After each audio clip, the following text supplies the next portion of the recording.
When Chuang-Tzu made the famous statement, "Am I a man dreaming I am a butterfly, or am I a butterfly dreaming I am a man?"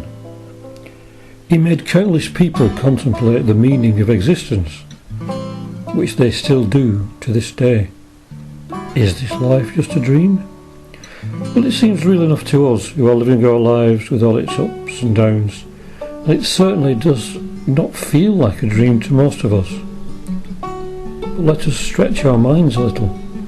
Think of the vastness of this universe and the seemingly never-ending stream of time, and then contemplate the few short decades that we occupy in this present personality of ours.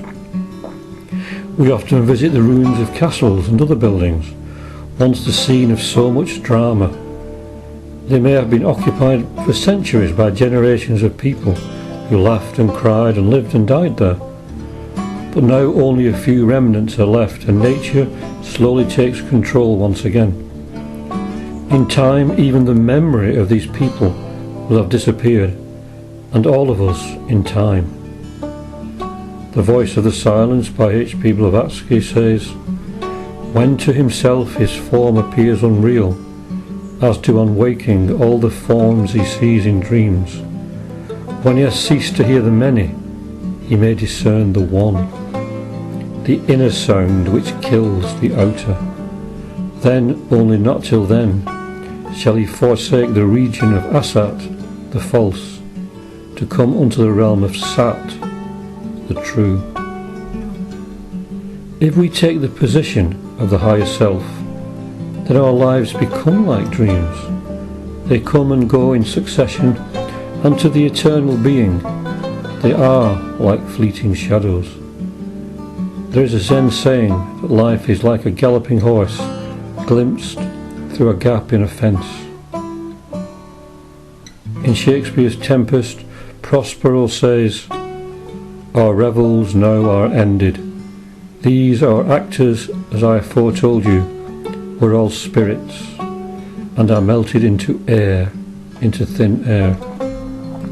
And like the baseless fabric of this vision, the cloud-capped towers, the gorgeous palaces, the solemn temples, the great globe itself, yea, all which it inherit, shall dissolve. And like this insubstantial pageant faded, leave not a rack behind. We are such stuff as dreams are made on, and our little life is rounded with a sleep." So when we die, we awaken from the dream of life to a greater reality.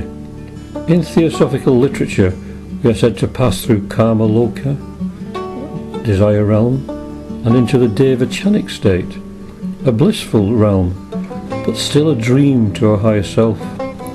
As Edgar Allan Poe states, all that we see or seem is but a dream within a dream. There will come a time when we will have passed over the bridge of dreams and find that this insubstantial pageant has indeed faded. Until then we cross over the waters of life, beguiled by dream after dream, until we reach the promised land. A Chinese poetess writes, "This floating life, an ever-changing dream, yet we bitterly toil away the entire day full of busyness as our karma grinds us down. If only we can make a clean sweep of the cave of ignorance, you'll be left with a life full of leisurely freedom and ease." So ignorance of our true nature is the cause of this lingering in a dreamlike state. The bridge also refers to the Antakarana, which is the bridge between the higher and lower aspects of our being. This is the bridge we have to cross to leave the realm of dreams to that of reality. In Norse mythology, it is named Bifrost, and is a bridge between Midgard, the world of mortals, and Asgard, the world of gods. This is the Antakarana in a poetic and symbolic form. H.P. Blavatsky states in her inner group teachings that there are 7 divisions in the Hantakarana. As you pass from each to the next, you approach the higher manas, or the higher mind.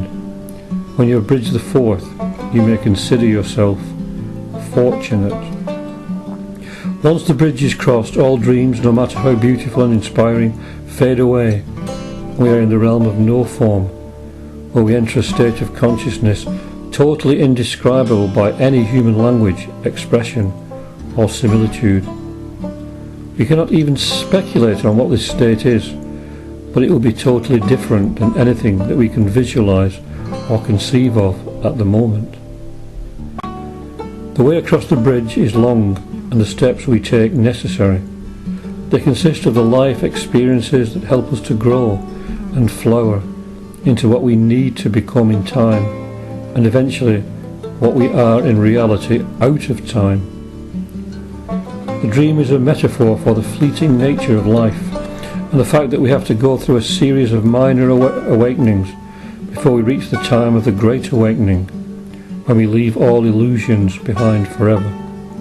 The Diamond Sutra says, "Thus shall you think of all this fleeting world, a star at dawn, a bubble in a stream, a flash of lightning in a summer cloud, a flickering lamp, a phantom, and a dream."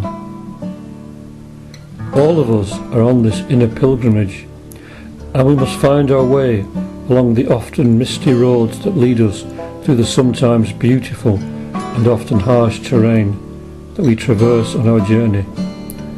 We meet many friends and teachers on the way, and have countless adventures and perilous ordeals, but our inner resolve propels us ever onward, and always the sun lights our way.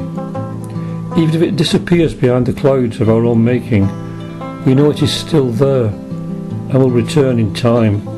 And it is true that even those clouds are silver-lined, holding the promise of better days and times to come. In the darkness, the moon borrows its light from the sun and gives us some comfort, until the dawn casts its spell over our world, and hope grows strong in us. Then comes the moment we hear the rushing of the river of life, and reach the bridge we must cross. We will feel the thrill of knowing that this is the consummation of all our efforts over many lives, and that soon the dreams and nightmares will have passed, and we will be faced with a great choice that we must take in time, but which will ultimately end in our release and the general uplift of humanity as a whole. Adyashanti says, "Remember this, everything in your mind or imagination is transitory, like a bubble or a dream. Within the dream it all seems so very real. Outside of the dream, it never existed at all."